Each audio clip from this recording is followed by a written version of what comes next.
Başlangıçta yalnızca su vardı. Ne gök, ne yer.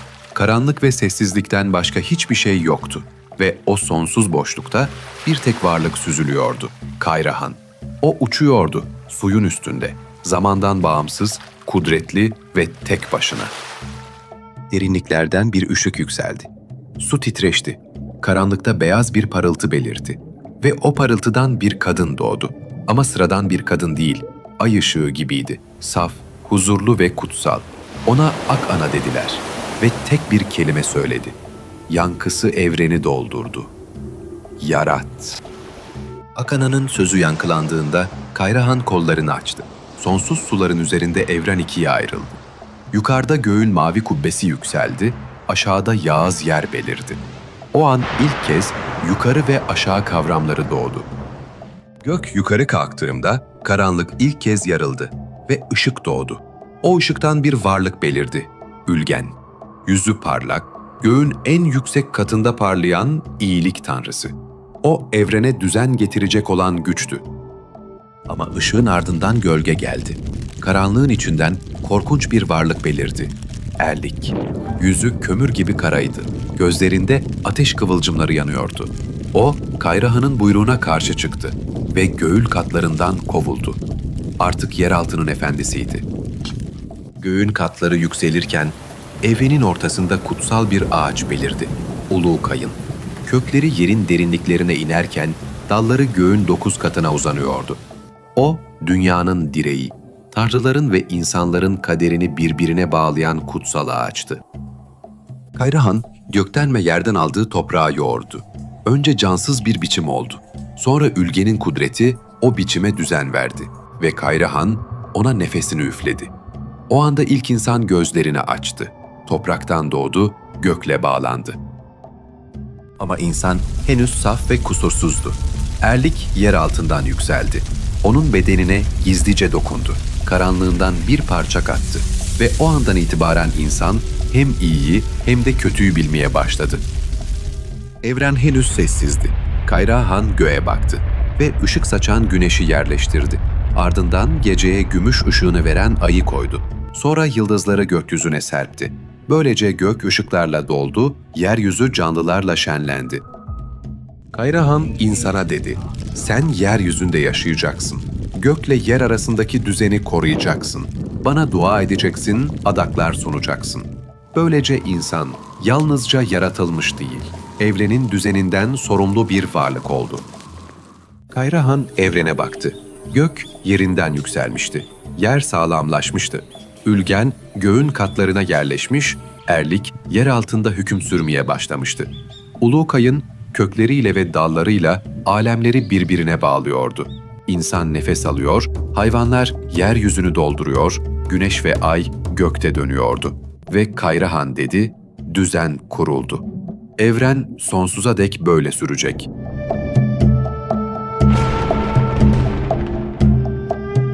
Bu kutsal sözlere o dönemde cür denirdi. Cür, sıradan bir türkü ya da şiir değildi. Kutsal ayinlerde söylenen ilahilerdi. Bu cırları dile getirenlere ise kam denirdi. Bugün şaman dediğimiz kişiler aslında Türkçe'de kam olarak anılırdı. Kam sözcüğü, bilmek, sezmek, şifa vermek anlamına gelir. Davulunu eline alan kam, ateşin kıvılcımları arasında dumanla birlikte cırı söyler, göğe bağlanır, ruhlarla iletişim kurar, evrenin düzenini yeniden hatırlatırdı. Davul yalnızca bir çalgı değildi. Onun yüzeyi evrenin haritasıydı. Göğün katları, yeryüzü ve yeraltı. Kam, davula vurduğunda aslında göğün katlarına yolculuk ederdi. Ayin sırasında ruhlarla konuşur, Ülgen'e dualarını sunardı. Bu yolculuk, insanla gök arasında köprü kurmanın bir yoluydu. Türk toplulukları bu cırları yüzyıllar boyunca yalnızca sözlü olarak aktardı. Göçebe hayat, yazılı arşivler bırakmaya elverişli değildi. Bu yüzden kamların söyledikleri davulun ritmiyle, ateşin ışığıyla kulaktan kulağa taşındı. 19. yüzyıla gelindiğinde bu mirası ilk kez yazıya geçiren Türkler değil, Avrupalı araştırmacılar oldu. Alman Türkolog Wilhelm Radloff, 1850'lerden itibaren Sibirya ve Altaylar'da cırları derledi. 1866'da yayımladığı eserinde bugün yaratılış destanı dediğimiz anlatıyı dünyaya tanıttı. Radloff'un derlediği varyantta önce kuşların yaratıldığı anlatılır. Ama Yakut ve Hakas anlatılarında sıra tersinedir. Önce balıklar sulara salınır, ardından kuşlar göğe çıkar. Bu çeşitlilik bize yaratılış mitlerinin yaşandıkları coğrafyaya göre şekillendiğini gösterir. Suya yakın topluluklarda balıklar öne çıkarken, bozkırda göğe bakan topluluklarda kuşların önceliği vurgulanır. Yani yaratılış destanı yalnızca tek bir söz değil, farklı toplulukların yaşam biçimlerinin mitolojik bir aynasıdır. Orhun yazıtlarında şu söz kazınmıştır: "Üze kök tengri, asra yağız yer kılındukta." Bu cümle, Kayrahan'ın Cır'da söylediği satırların yüzyıllar sonra taşta yankılanan izidir. Yazıtlar, yaratılış mitinin sözlü gelenekten yazılı tarihe taşınan en eski kanıtıdır. 1920'lerden sonra yaratılış destanını Türk bilim insanları sahiplendi. Zeki Velidi Togan, Radloff'un derlediği metni ilk kez Türkiye'ye tanıttı. Abdülkadir İnan, destanı şaman inançlarıyla birlikte yorumladı. Bahaeddin Ögel ise Türk Mitolojisi adlı çalışmasında bu anlatıyı sistemli bir çerçeveye oturttu. Bugün elimizdeki metin, işte bu çalışmaların birleşen sesidir. Türk mitolojisinde hayvanların kutsallığı da önemli bir yere sahiptir. Türkler için at yalnızca bir binek değil, ruhun yoldaşıydı. Altay kurganlarında özenle gömülmüş atlar bulundu. Süslenmiş koşum takımları, atın öte dünyaya da insanla birlikte gittiğini gösterir. Bu yüzden yaratılış destanında at, insanla gök arasındaki bağı taşıyan hayvandır. Kurt, Türklerin en kutsal hayvanlarından biridir. Oğuz Kağan destanında yol gösterici olarak çıkar, Göktürklerin kökeninde ise dişi kurt vardır. Kurt yalnızca vahşi bir hayvan değil, soyun koruyucusu, zorlukta yol gösteren kutsal bir ruhtur. Geyik, Türk mitolojisinde ruhların rehberidir. Altay masallarında kamı göğe taşıyan kutsal bir hayvan olarak anlatılır. Pazırık halılarında ve kaya resimlerinde uçan geyik motifleri işlenmiştir. Geyik, insanın yolunu bulmasına yardımcı olan kozmik bir işarettir. Yaratılış destanında hayvanların önce yaratılması, bu kutsallığın yansımasıdır. Eski Türkler için yaşam yalnızca nefeste başlamazdı. Kayrahan'ın insana üflediği o ilk nefes aynı zamanda kuttu. Kut, Tanrı'dan gelen görünmez bir güç, insanın varlığını ayakta tutan ruh enerjisiydi. Bir çocuk doğduğunda nefes almaya başlaması, kutun bedene girişi demekti. İnsan öldüğünde nefes kesilirdi. Bu da kutun geri alınması anlamına gelirdi. Bu yüzden nefes kutsal sayıldı. Şaman ritüellerinde nefes, insanla gök arasındaki bağı simgeliyordu. Kut, yalnızca bireyin değil, toplumun da temeliydi. Eski Türkler Kağan'ı sıradan bir lider olarak görmezdi. Kağan, gökten kut aldığı için hüküm sürerdi. Kutu taşımayan birinin iktidarı kalıcı olamazdı. Eğer halk, felaketler, kıtlık veya mağlubiyet yaşarsa bu, Kağan'ın kutu yitirdiği şeklinde yorumlanırdı. Böylece iktidar meşruiyetini kaybederdi. Kağan, siyasi liderdi. Ama kutun onayı olmadan kağanlık mümkün değildi. Kam ise dini otoriteydi. Gökle iletişime geçen kişiydi. Kağan, göğün kutunu temsil ederken, Kam o bağı canlı tutan aracıydı. Böylece toplumda siyasal ve ruhani düzen aynı inanç sistemi içinde birleşti. Eski Türkler için kut, görünmez ama hissedilen bir kudretti. O olmadan ne insan yaşayabilir ne de devlet ayakta kalabilirdi. Bu yüzden kut hem nefeste hem tahtta gökten gelen tanrısal bir lütuf olarak görüldü. Radloff'un derlediği yaratılış destanında dikkat çekici bir ayrıntı vardır. Önce insan yaratılır, ardından diğer canlılar ortaya çıkar. Bu sıra insanın evrendeki merkezi konumunu vurgular. Türk topluluklarının gözünde insan, gök ile yer arasında düzeni korumakla görevliydi.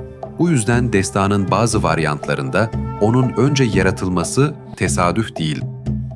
Fakat Yakut ve Hakas anlatılarında farklı bir düzen görülür. Önce balıklar sulara bırakılır. Sonra kuşlar göğe çıkar. İnsan ise daha sonra ortaya çıkar. Bilimsel kronoloji ise bize farklı bir tablo sunar. Fosil kayıtları balıkların yüz milyonlarca yıl önce, kuşlarınsa çok daha geç ortaya çıktığını gösterir. Yani yaratılış mitlerindeki sıralama doğrudan biyolojik evrimi değil, toplumların çevrelerini gözlemleyerek kurdukları kozmik düzeni yansıtır. Yaratılış destanı yalnızca Türk kültürüne özgü değildir. Benzer anlatıları dünyanın farklı köşelerinde buluruz. Sümer mitolojisinde An ile Ki, yani gök ve yer, başlangıçta birbirine yapışıktır. Enlil onları ayırır, böylece düzen kurulur. Yunan mitolojisinde Gaia ile Uranos tek bedendir. Ayrıldıklarında evren düzenlenir. Çin'de Panku, göğü başıyla yukarı iter, yeri ayaklarıyla aşağı bastırır. Bozkır insanı için gökyüzü yalnızca bir boşluk değildi. Yıldızların hareketleri, ayın döngüsü, güneşin doğup batışı yaşamın ritmini belirliyordu. Samanyolu'na kuş yolu ya da ruhların yolu denirdi. Kat kat gökyüzü fikri, yıldız kümelerinin farklı yüksekliklerde görünüp kaybolmasıyla ortaya çıktı. İşte bu gözlemler, yaratılış destanına göğün katmanlı yapısı ve düzenin gökten inmesi olarak yansıdı. Yani mit, doğanın gözlemlerinden beslenen kozmik bir yorumdu. Yaratılış destanı yalnızca geçmişin bir hatırası değildir. Onun izleri bugün hala yaşayan geleneklerde görülebilir. Altay ve Sayan dağlarında insanlar kutsal saydıkları ağaçların dallarına bez parçaları bağlar. Bu, gökle yer arasındaki bağı yenilemek, Kayra Han'ın insana yüklediği sorumluluğu hatırlamaktır. Su başlarında adak sunmak, dağ zirvelerinde ateş yakmak, şaman ayinlerinde ruhlara saygı göstermek. Tüm bu ritüeller, binlerce yıllık mitin günlük yaşamda hala varlığını sürdürdüğünün kanıtıdır. Türk yaratılış destanının özünde tek bir fikir yatar: denge. Ülgen göğün ışığını taşır, erlik yeraltının karanlığını. Ulu Kayın gök, yer ve yeraltını birleştirir. İnsansa bu düzenin ortasında hem ışığı hem gölgeyi taşıyarak yaşar. İyilik kötülük olmadan var olamaz. Göğün anlamı yerle birlikte ortaya çıkar. İnsan, dua ve adaklarıyla bu kozmik dengeyi korumakla yükümlüdür. Yaratılış destanı, evrenin temelinde karşıtlıkların uyumunu anlatır. Yaratılış destanının sonunda Kayra Han şöyle dedi: "Düzen kuruldu. Evren sonsuza dek böyle sürecek." Bu söz yalnızca bir mitin değil, insanlığın kozmik hafızasının da parçasıdır. Çünkü her kültür bir şekilde aynı soruya yanıt arar. Evren nasıl kuruldu? Gökyüzü neden yükseldi? İnsan neden sorumlulukla yaşar? Türk yaratılış anlatısı, bozkırın göğünden yükselen eşsiz bir ses olarak bize düzenin ve dengenin önemini hatırlatır. Ve bugün hala yıldızlara baktığımızda bu kadim cırın yankısı duyulur. Sıradaki miti seçmek için yorumlara yazın. Videoyu beğenmeyi ve kanala abone olmayı unutmayın.